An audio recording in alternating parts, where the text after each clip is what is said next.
الحمد لله والصلاة والسلام على رسول الله اما بعد۔ آج کتاب التوحید الذی هو حق اللہ علی العبید کی یہ دوسری نشست ہے۔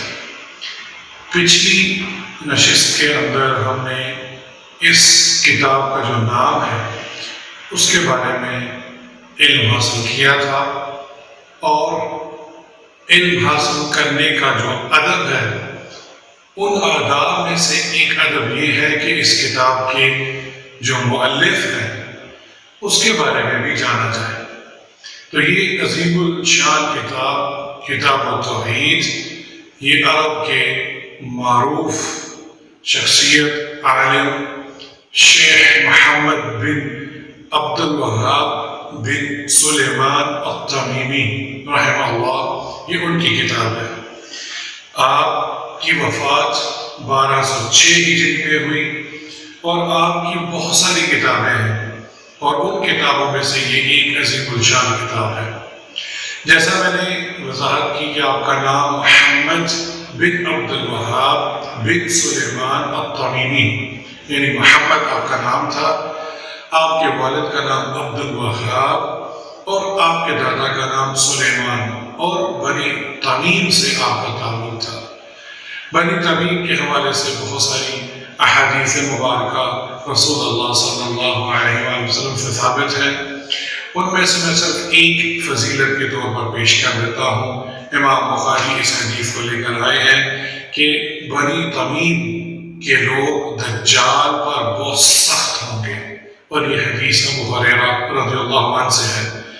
اور ابو ہریرہ رضی اللہ عنہ کہتے ہیں کہ میں جب یہ حدیث سنی تو مجھے اللہ کے رسول صلی اللہ علیہ وسلم کی یہ حدیث سننے کے بعد بنی تمیم سے محبت پیدا ہوگی، اور اس محبت کی بنا پر انہوں نے یہ 3 خصلتیں بیان کی بنی تمیم کے حوالے سے۔ ان میں سے ایک یہ دجال پر بہت سخت ہوں گے۔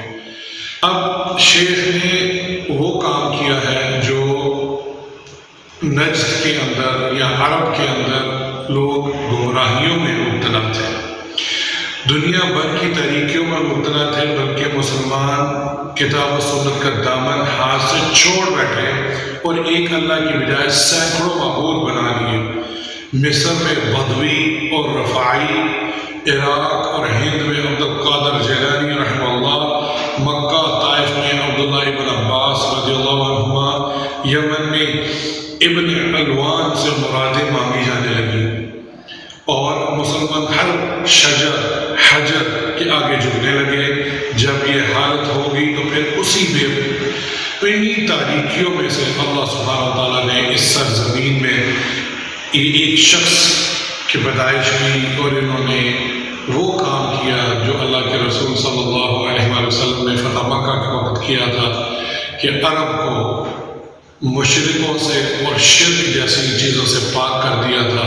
یہی کام شیخ محمد بن عبد الوہاب بن سلیمان التمیمی نے کیا، اور یہ ایسی شخصیت ہے کہ ان کے بارے میں بہت غلط باتیں کی جاتی ہیں، حالانکہ جب ہم اس کتاب کا مطالعہ کرتے ہیں تو اس کے اندر یا تو قرآن یا حدیث یا سلف صالحین کے اقوال موجود ہیں۔ تو اللہ سبحانہ وتعالیٰ ہمیں اس کتاب کو پڑھنے، سمجھنے اور اس کے اوپر عمل کرنے کی توفیق عطا فرمائے۔ تو ایک بار پھر اس کتاب کا نام کتاب التوحید الذی هو حق اللہ علی العبید، اور اس کے مؤلف شیخ محمد بن عبد الوہاب بن سلیمان التمیمی رحمہ اللہ، جن کی وفات 1206 ہجری میں ہوئی۔ ھذا واللہ اعلم، سبحانک اللہم وبحمدک، اشہد ان لا الہ الا انت،